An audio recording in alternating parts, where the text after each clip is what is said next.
The Battle of Normandy storms ahead. American forces have cut a wide path from coast to coast across the Cherbourg Peninsula. The feat of putting ashore a highly mechanized army is stupendous beyond anything in the history of warfare.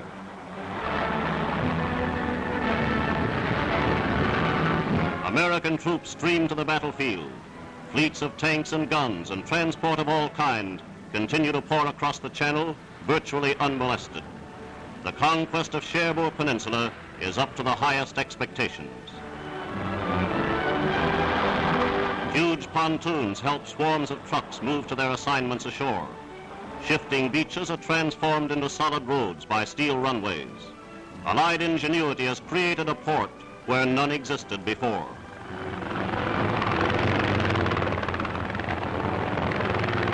German prisoners stream to the beaches, bewildered, hopelessly depressed men. This is the March upon Britain, version 1944.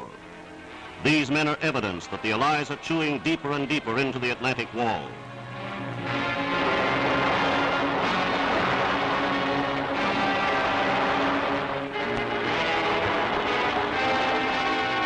Those highly touted defenses are now a mockery to the Nazi generals who conceived them and to the German newsreels which released these pictures.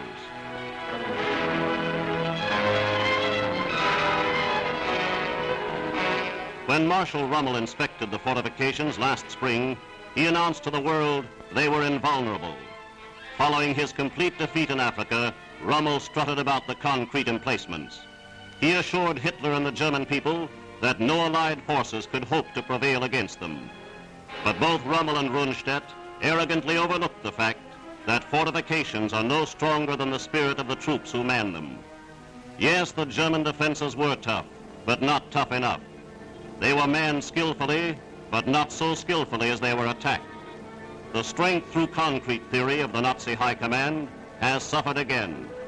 Overwhelming power in the air is no respecter of concrete and barbed wire.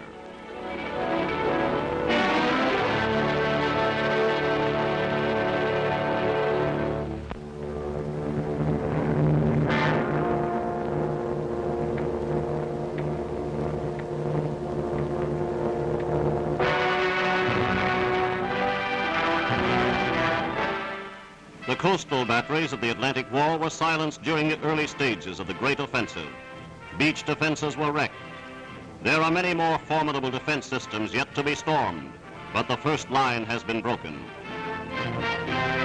After 4 years, the Allies have secured themselves on the soil of France. As the American War Secretary said, "We are here to stay until France is liberated and Germany defeated." Into the Normandy countryside, the troops of freedom-loving nations march against the forces of tyranny. The faces of liberated Frenchmen tell their own stories.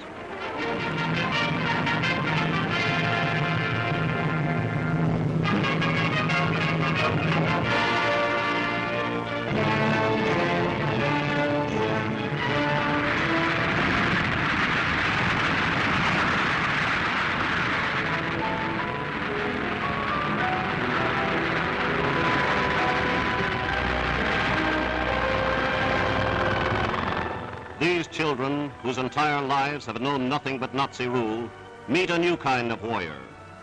Yet the Normandy people had not felt German oppression at its worst. It was here the Germans rested their troops after their mauling in Russia.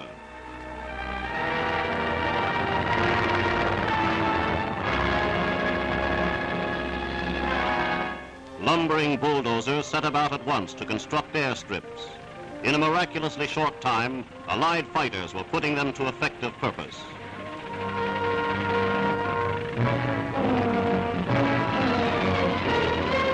This is not the first time in history the French peasant has reaped his crops from the battlefields on all sides. Entire air units, formerly based in England, moved at once to the beachhead airstrips, and today they provide instantaneous support for the ground troops only a few kilometers away.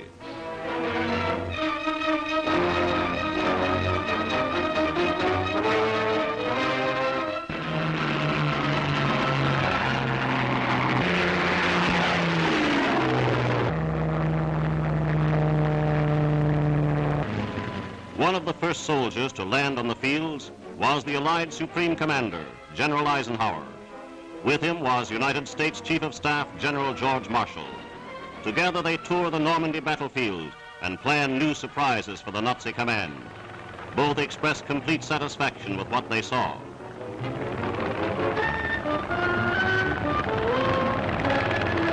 To the eye of the layman, these gliders appear hopeless wrecks, but they've performed their job and performed it well. This is not German damage. The fuselage is detachable to disembark men and heavy equipment in record time. Someday the full story of the service of the airborne troops behind the German lines will be told. It will be an heroic story. Batteries of Allied big guns take up their powerful duties.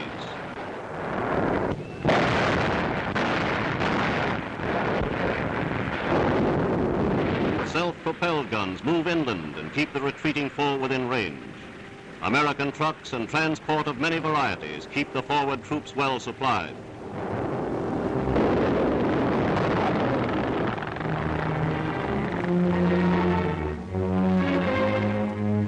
Friend and foe alike are given expert medical care at frontline first aid stations.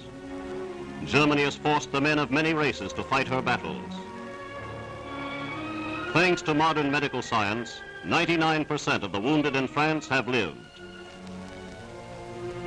American nurses treat the injured behind the lines. The first 10 days of the battle claimed 16,000 American casualties, over 3,000 of them killed.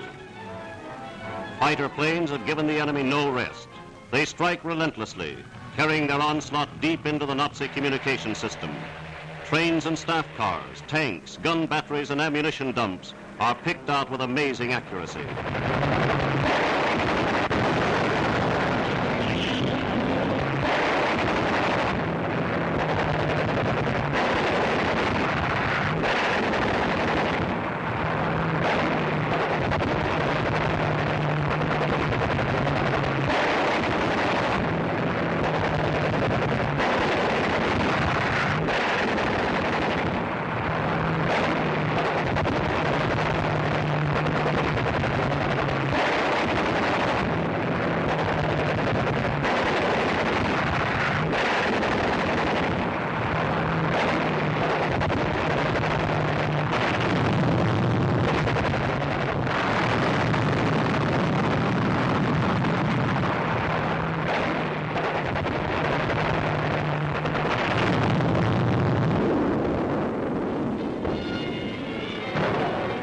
In the Comore sector, British commandos pushed their salient deeper. As these pictures were made, United Nations troops held firm to 600 square miles of Western Europe.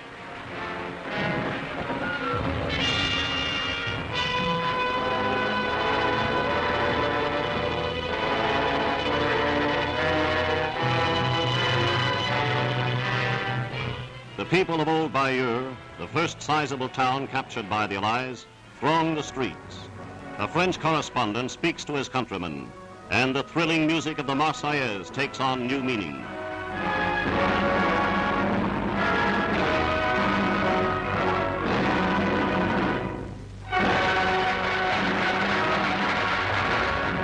Deliverance has come so suddenly to these people, they are slow to realize the nightmare of occupation is over. This is but a foretaste of things to come as the Allies move forward. The V for victory sign, once the symbol of a hope, is now a reality. The man with whom that symbol is chiefly associated comes to the soil of France. Winston Churchill brings with him Field Marshal Smuts and the Chief of the General Staff. The Field Marshal records these historic scenes on film. The Prime Minister was quick to satisfy himself that all was going well. It took only 1 week for the Allied forces to explode the Atlantic Wall, the work of years of Germany's greatest military scientists.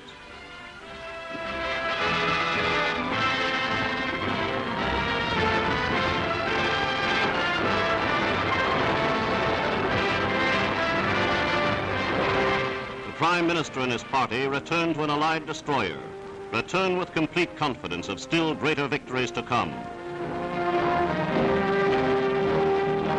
Sporting May Wests, the great British leaders proceed across the narrow waters of the Channel. Nowhere is the Luftwaffe to be seen. as the mighty battleships ride back to Britain. Here is impressive evidence of United Nations sea power moving at will, free of enemy challenge. The man-of-war fires a parting shot, and the architects of victory return home.